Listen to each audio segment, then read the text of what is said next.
Alright, what's going on, guys? Welcome back to Tau Ceti Planetary Crisis, playing the solo mode and showing you the actions for the game. We are just completed cycle number 4 in the last episode, so we're fixing to start cycle number 5. So let's get down to it. Hopefully, if you haven't watched any of the other videos, you definitely probably want to go back and do that, so you can, if you need to get caught up, get a little bit more background on the rules. If you're catching this video and you haven't seen the component video, definitely check that out so you can see what all's going on there. Do a little bit of rules explanation there. But other than that, let's get started. So, first things first, cycle marker moves to 5. Next, we're going to do the crisis. Remember, with the crisis, we pull a cube from the bag. Fortunately for me, 2 of my 5 are gone, so I only have 3 left. We'll see what happens. Really? Wow. I spoke too soon. Okay, well, this actually may work to our advantage. Okay, so that's done. So if a crisis happens, it's going to occur on my home world. Lovely for me. So first things first, we're going to draw 1 specialist, 1 crisis card to contribute. All right, and we're going to put those right over here. Then each of the AIs, each of those players are going to contribute a card. We're going to shuffle these up. And Junan's going to go first. Going to contribute a card. Remember, whenever they contribute a card, just like a regular human player, they get 3 energy for each card they contribute. In this case, he contributed 1. The blue Azarian player will go next, contributing a card. Same thing. Alright, there's their card contribution. Awesome. They have currently 19 energy. They will go to 22. And that actually, going to 22 gives them +2 galactic points because they're moving up. Then it's my turn. Now, if you remember, on my last turn, I did a recruit action, and I did manage to pull this card here. Now, why is that significant? Well, if you remember, I have that card that I pulled, but I also have this advanced card that says I can discard this card to resolve a nuclear or geophysical crisis. So I think what I'm going to do, for a couple reasons. Number 1, I definitely need the energy. But number 2, I definitely I could potentially resolve this nuclear crisis. I'm going to actually contribute that card, so that's 1 card, and the other 3 cards, 3 action cards that I've got, I'm going to contribute those. So that's actually a total, energy-wise, of 4, which is 12. So that's going to put me from 3 to 15. So I'm going to have some energy to work with finally.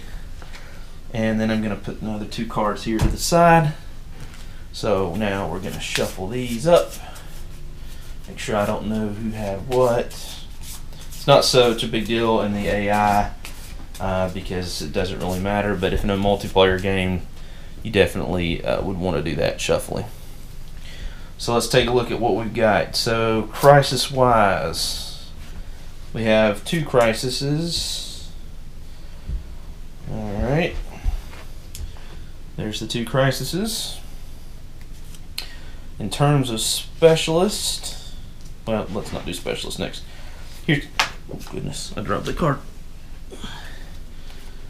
In terms of action cards, advanced cards, there's 3 of those. So those don't do anything. Put those over here. That leaves us with these specialist and crisis cards. We see here there's one nuclear one, so my contribution, somebody contributed a nuclear card that stopped that from happening. Whoever did that, thanks guys. Then we have two specialists in this crisis. There is no crisis, no specialist to stop this crisis. So this atmospheric crisis does occur. The effect is all races, that's everybody, great, incur a damage to their command ship's shields and weapons. Wow. Okay. Well, gonna need the old damage markers for that. Shields and weapons. So, shields and weapons. So that means Junins now have 2 damage on their level 1 shields and 1 damage on their level 4 shields. I have 1 damage on my level 1 weapon, which means it's useless, and 2 damages markers on my level 1 shields, which means they're useless. The Junin is also useless, by the way. And finally, 1 damage and 1 damage on the Azarians. Now the Azarians have a level 4 weapon, which means theirs is effectively 3, because we subtract the 1 damage, and their shield is a 3, and we subtract the 1 damage, so they effectively have a 2. So, yeah. I'm probably gonna have to be doing some healing. Of course, I don't have a lot of Tau, so that's just what you might call lovely. So that's the crisis phase. Next phase is the action phase. So the first thing we're going to do, if you remember, we've got to pull the crisis first. So, atmospheric crisis. It is going to affect logistics. So on the exchange, we're going to take that up by 1. The token goes on my planet. Now, we're going to remove the commodities from the board. And again, you could do these one at a time. I like to pull them all off and then just kind of go through the stack. So, gold drops from 2 to 1 on the exchange. Telepathic generators drop from 3 to 2. Octo Nano, nope, sorry, that's not Octo Nano, it's Plasma. Drops from 4 to 3. And on from 3 to 2. Nano processors from 3 to 2. And the telepathic generators from 2 to 1. So that's those. So we take those now, all 6 of those, put them back in our commodity bag that has 2 of every commodity. We shake it up.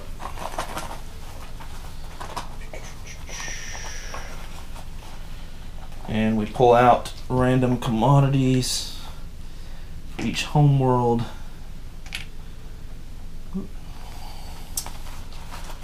Alright. So, do that. Oh, wow. That's unfortunate. Alright, so that's 1, 2, 3, 4, 5. Alright, so that's all the commodities. We're going to go through here. We have to exchange, change the demand in the exchange. Starting here, that's the plasma from 2 to 3, and then again from 3 to 2 for that. Gold from 1 to 2 from my planet. Diplomacy, which is the telepathic generators, from 1 to 2 from the Junin planet. Zorkon, we have the nano processors from 2 to 3, and again from 3 to 4. So, wow, that really sucks. I was kind of hoping that those processors would drop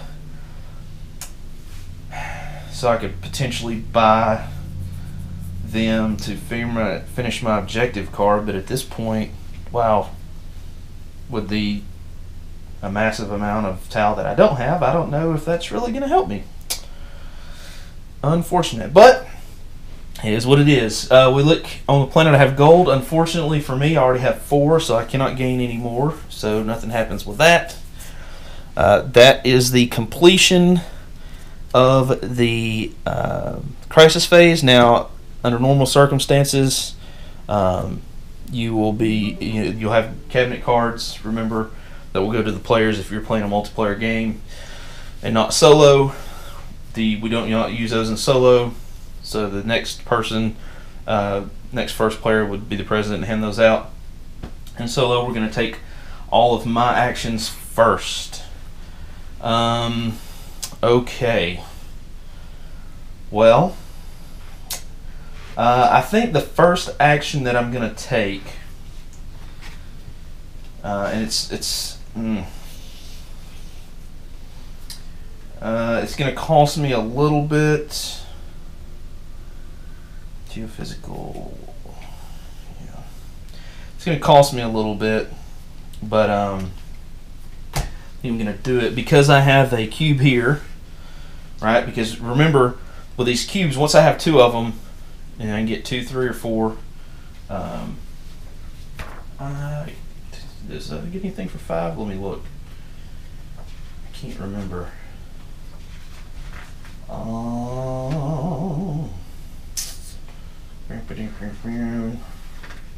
Goodness.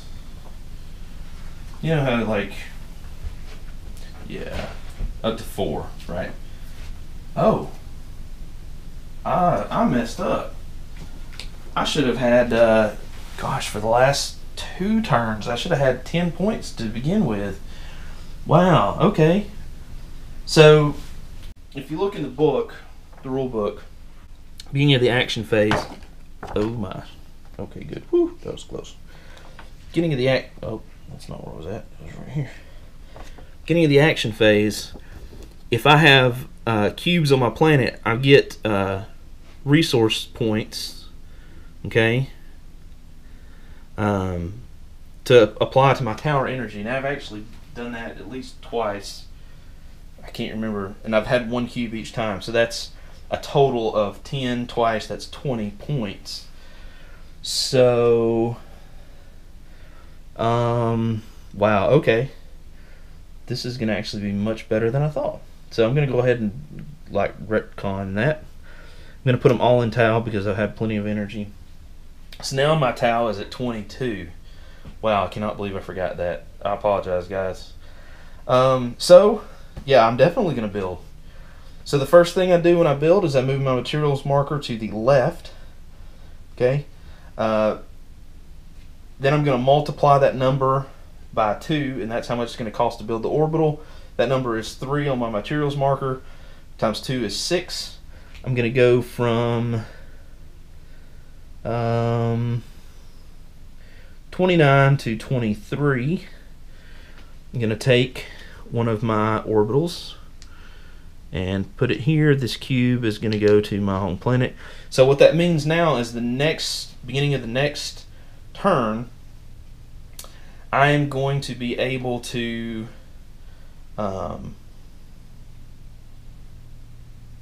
generate 15 points to add to energy or Tau instead of just 10, which is absolutely outstanding. Gosh, I cannot believe I forgot that. I was thinking I had to have 2, but it's not 2. It's just 1.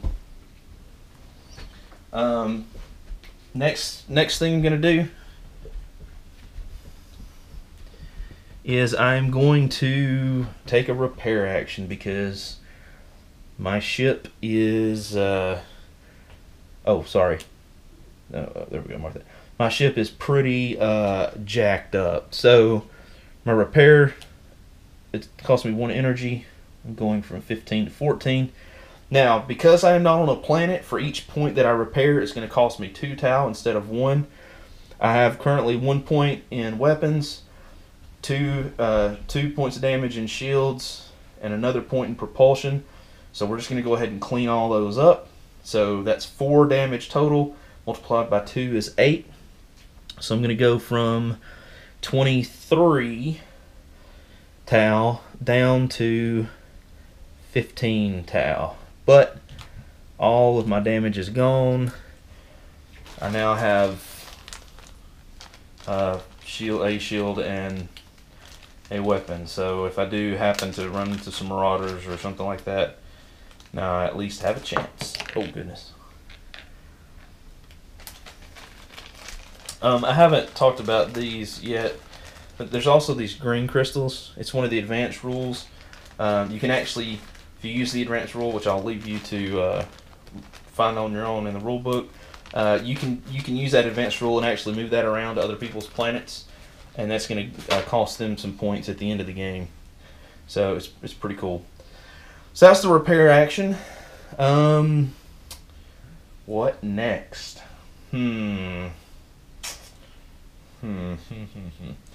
Well, you know what? Let's do this. I have. Let's take a move action. All right, and let's move. Trying to decide where I want to go. Let me scoot this up just a hair. All right, there we go. So let me take a move action. I'm gonna move one and then out to an outer limit tile because we haven't done one of those yet. So if you remember part of the beginning of the game, I took these outer limit tiles. These are smaller hexes, right, as compared to these over here. I'm gonna take the top one because I shuffled these up. I'm gonna take the top one and I'm gonna place it. And what do we have? Asteroids. Lovely. Let's put it right. Oh, well, let me do this. I also get to take one of these dark matter tiles. Remember, there's one that's a 1 hex, 2 hex, and 3 hex. And I get to place these when I place this outer limit tile. Which, part of the reason that you do that is if you have to do that in order to make the tile actually fit. So I'm going to place it right there and then place this right here. Okay. And I'm going to go here. Now, that also means that those extra knowledge tokens that we set off to the side with outer limit tiles, I have to take one of those, place it on the hex. Now, the cool thing about these outer limit tiles, and the same thing for Alturi, is you'll notice that you don't have 2 connected points. Okay, so what that means is that as soon as I explore that, I immediately get to put a cube down, and that cube's there. I don't have to explore 2 points to get a cube. Right, but you'll also notice that on all these hexes, the values for each orbital you build is 3 as opposed to 2 on the outer limit tile. Alright, so I don't have to do as much to get it, the orbital there, but it's not worth quite as many points. So that's the that's the trade-off, right? The handoff. So, but what do we notice about the outer limit tile? It's got asteroids, and of course, when we're flying in asteroids, we have to make a check so that we don't run into the asteroids. What do we use against the check? We use computers. Okay, and again, this is thematically, you're using your computer to plot your way through the asteroid field where you don't run into anything. If it had been a cosmic ray, we would use our shields to try to block the cosmic energy that's coming at us. But in this case, it's computers. We're rolling a single die. So I got my dice here. A 5 or a 6 is a success. We successfully do that. We successfully make it through. If we fail, then our computer system will take damage. And we failed. And remember, with these checks for asteroids and cosmic energy, there are no rerolls. So we failed. I rolled a 4. My computers are a 3. Are a 1, which means my computers take, yikes, 3 damage, because that's the difference. I tell you, man, you do all that work to get your ship nice and pretty, and wham, bam, Bambi, there he goes, beating it up on the rocks. Alright, that's 3 out of my 4 actions. But But that's okay. We're all right. Got some Tau. I've got 2 cubes already out here, so hey, we're doing okay. So my final action, I think, since I'm out here, I might as well attempt to explore that knowledge token. That's going to cost me 2 energy. That's going to take me from 14 to 12. Let's see what we got. And we have a biohazard. So let's see what we're going to pull for biohazard. Pretty close to the top. Biohazard. After collecting a fragment of a nearby asteroid, you discover strange spores growing inside your hull. Use your science skill to contain the spores. So I look on my leader. I do not have science, and as a comparative advantage, that means that I will only be rolling 2 dice, looking for a success. On a 0 to 8, I take a damage to the cargo. Lovely. On a 9+, I get 3 Tau, and of course on that success, I get the knowledge token. So let's roll it up and see what happens. 5 or 6. Wow, no. I have plenty of Tau. I'm currently at 25. I'm going to go down to 23. Let's re-roll that. Remember, I have to take both dice. I don't get to re-roll, like keep the 4 and try to roll the other one. Oh, there we go. Success. And that is why sometimes re-rolling is very beneficial. So that is a success with a 10. And I had a 6, so that's a success. The 6 on the dice gives me this token. So I'll take this token. I'll place this token on my player mat. The 10 falls in the 9+ range right here, so that adds me 3 back to my Tau. So I'm at 26. So actually, that interaction, not only did I get the knowledge token, but I netted +1 Tau. So, awesome. That completes my actions. That's all 4 of my actions. I don't have any cards that I played. Just kind of thinking strategically to the next round, I really think I'm going to do some recruiting, because if I can get enough, if I can find a specialist, I've got 4 tokens, 4 knowledge tokens. I could turn in 2 of those and potentially get rid of a couple, at least maybe 1 or 2 crises, which would be awesome, because those are gonna give me it's gonna mess with the exchange, get those down a little bit, and it's gonna give me some points at the end. So, all right, cool. That is my turn. That is my action for action turn. Just to review, I did a repair action. I moved into the outer limit tiles. Oh, you know what? I'll tell you what I didn't do. I did a build action to begin with, and then explore, and I forgot to put my cube. I did the build action down here, by the way, and I put my cube there. So that's that. So that is all of my actions. So now you see the TCX over here. Let's go to the AI mats.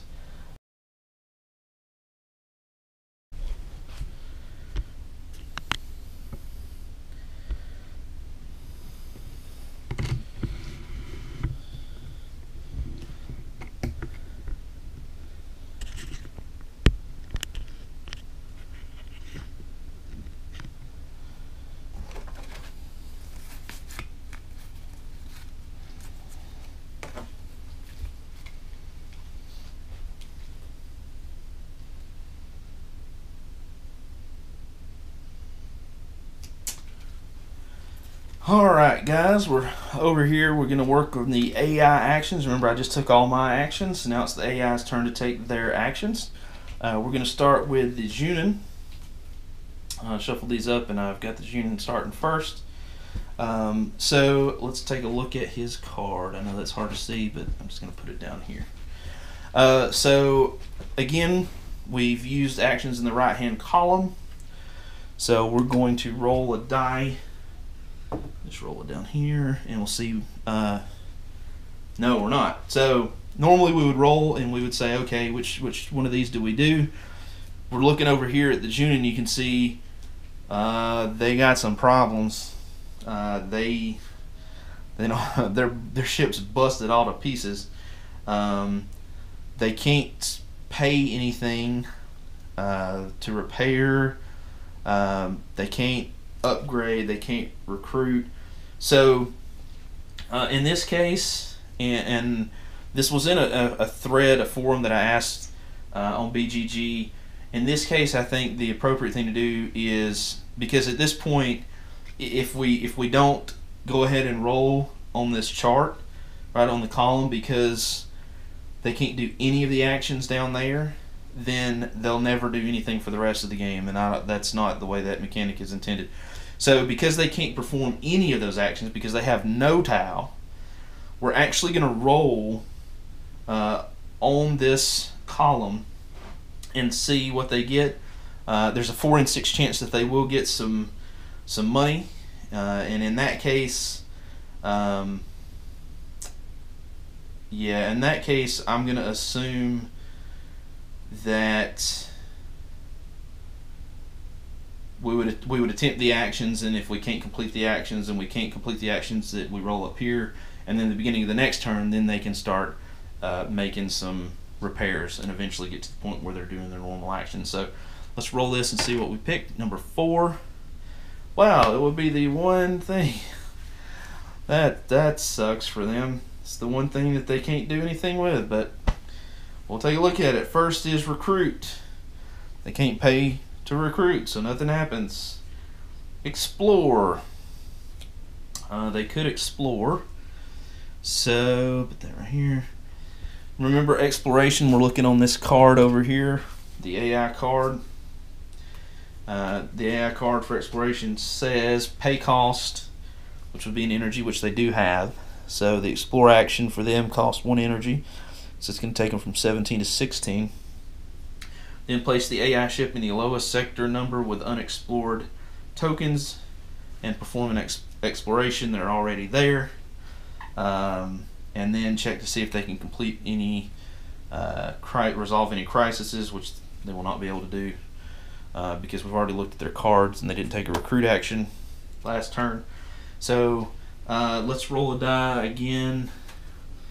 Down here, they're actually already, they're already where they need to be down here. That is the lowest numbered sector, number 1. Let's roll the dice and see what happens. We're going to see if on 1 through 3 they're going to explore this token. 4 through 6 they're going to explore that token. It's going to be this token. That is nuclear. That is nuclear. So we're going to pull a nuclear card. There we go. Nuclear card. What do we got? What do we got? What do we got? It says, use technology. You find a strange substance which produces low frequency energy waves. Can it be used to produce energy? Use your technology skill to determine if this is an alternate energy source. So technology. Look at the Junins. Science and logistics is not technology. So they're just going to roll the standard 2 dice for trying to resolve technology. Remember, they're looking for a success on a 5 or a 6.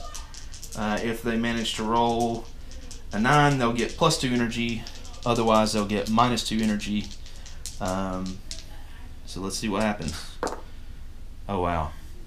Epic fail. They do not get the token. We flip that over, and they get -2 energy, taking them from 16 to 14. So that's unfortunate. Upgrade is the next action. The only system that is not damaged that they could potentially upgrade is something that's already at 4, but they don't have the Tau to do that, so we skip that. And finally, build. They do not have any cubes out, so they could not build anyway. So that actually completes. The Junin's turn. So they are done. So next, let's check out the Zarians.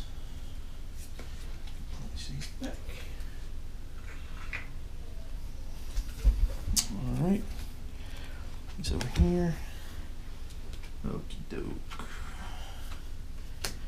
Zarians.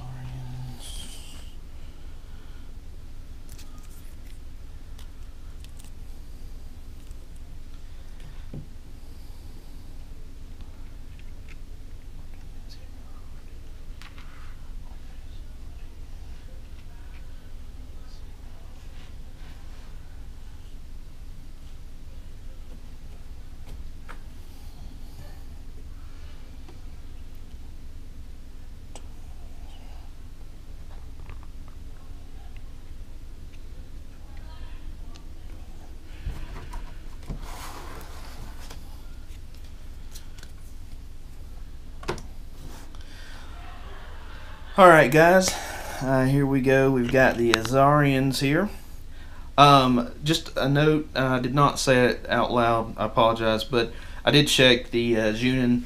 They do not have the ability to complete any crisis. They have no tokens, and they don't have any action cards or anything that would allow them to do that either. So they can't do anything, so it's now to the Azarians. So let's check out and see what they can do. So we start by rolling one die as usual, and again we're using the right hand column, so we'll be on this column over here normally, but they have damage, right? So we actually skip all that and we go to this next section that is, it says if there's more than one damage, then we do this. So the first thing we do is we repair. They have one Tau. They are not on a planet, so they can't repair anything. Then recruit. They cannot afford to recruit. And then upgrade. They could not afford to upgrade. Okay, so